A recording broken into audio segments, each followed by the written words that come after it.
안녕하세요, 비비쌤입니다. 오늘은 행복한 미래사회의 주인공을 위한 학생 주도성 프로젝트, 과연 무엇이고 어떻게 해야 하는지 실제 수업 사례와 함께 소개해 드리려고 합니다. 이제 이 화면 속 그림들이 학생 주도성과 어떠한 연관이 있는지 아실 거예요. 그럼 이번 영상에서는 학생 주도성, 기존 교육과 무엇이 다른지부터 시작해 보도록 하겠습니다. 우선 학생 주도성이 등장한 배경은 교사 중심 수업에 대한 반성에서 출발한 것입니다. 불확실한 미래 사회에 대처하기 위해 교육계는 학생 중심 수업을 지향했지요. 서울시 교육청도 초3에서 6학년 창의공간 교육과정이나 우리가 꿈꾸는 교실에서 학생 참여 선택 활동을 제시하며 학생 중심 수업들이 학교 현장에서 이루어질 수 있도록 많은 지원을 했습니다. 여기서 잠깐!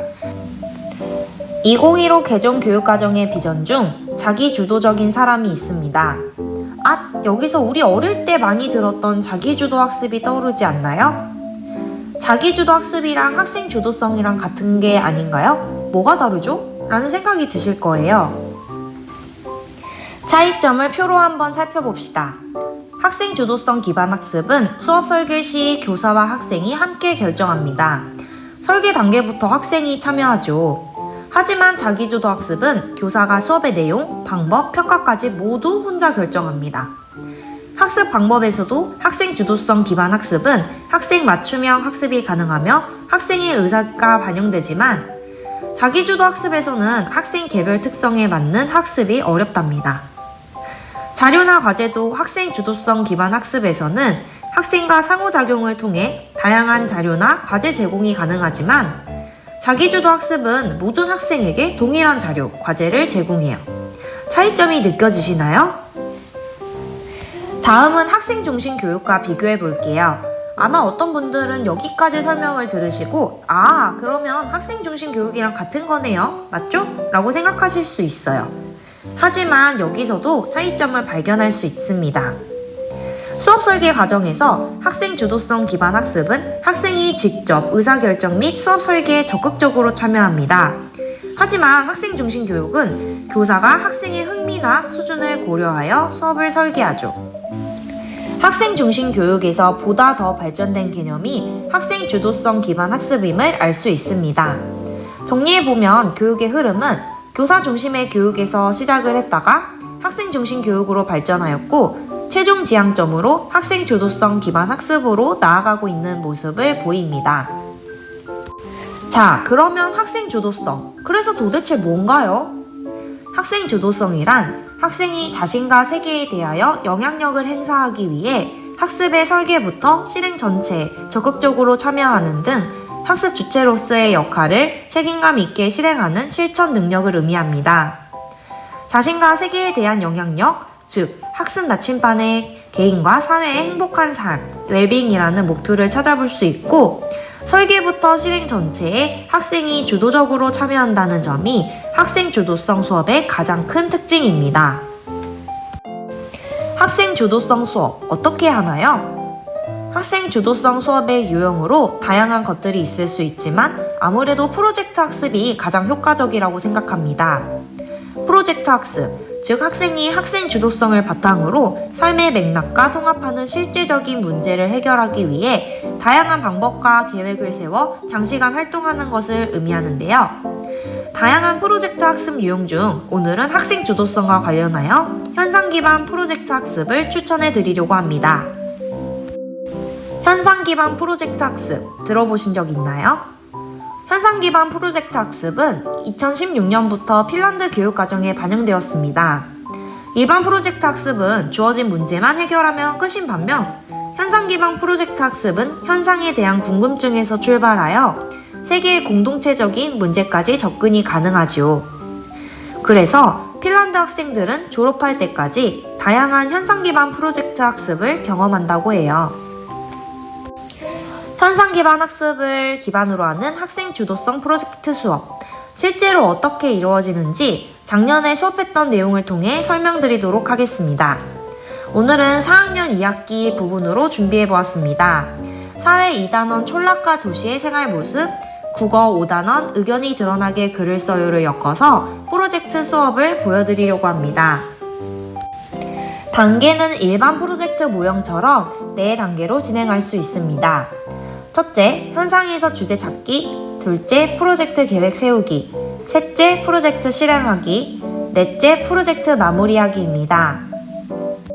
첫째, 현상에서 주제 찾기 부분입니다. 사회 도시 문제를 배우고 주말이 지난 월요일, 주말 동안 우리 아파트에서 있었던 일에 대해 이야기를 나누어 보았습니다.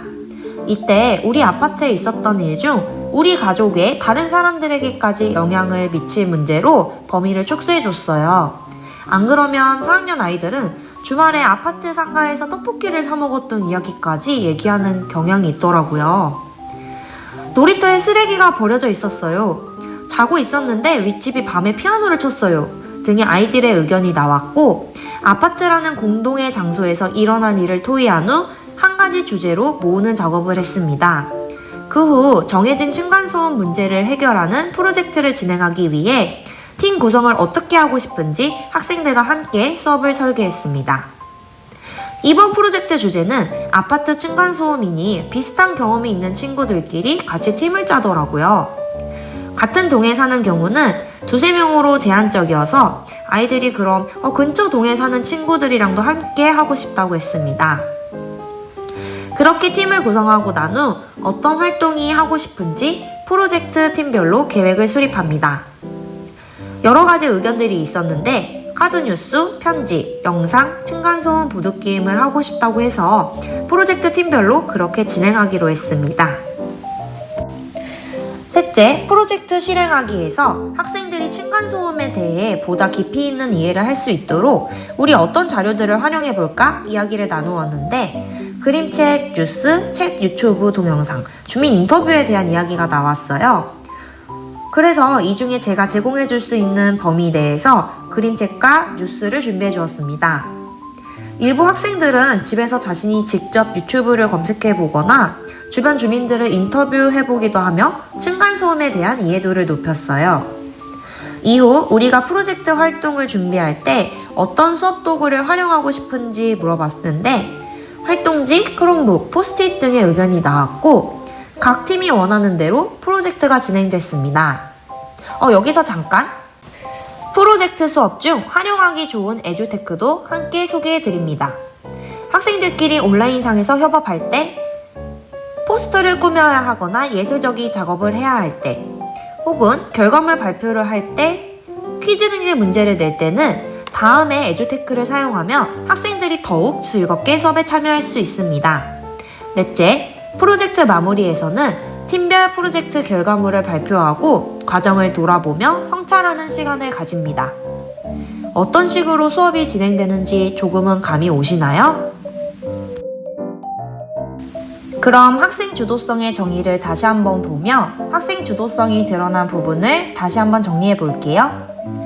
학생이 자신과 세계에 대하여 영향력을 행사, 우리 아파트 주민들의 행복한 삶을 위해 프로젝트 주제를 시작한 것과 관련이 있죠.